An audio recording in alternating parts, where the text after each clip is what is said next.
Шиномонтажный станок Galaxy Plus.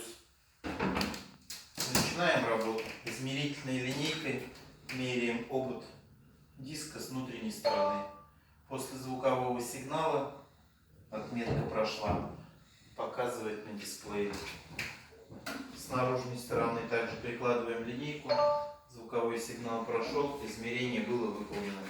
Два способа. Можно нажать кнопку Старт, измерение будет происходить. Можно опустить чехол. Когда колесо грязное, есть смысл опустить чехол, чтобы не пачкать помещение шиномонтажа.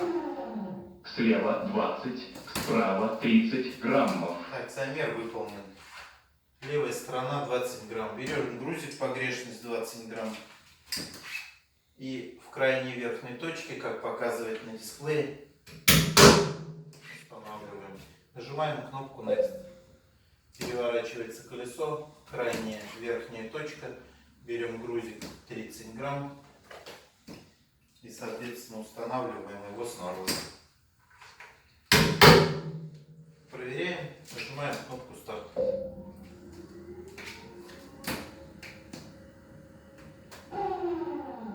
Колесо отбалансировано. Все, колесо отбалансировано.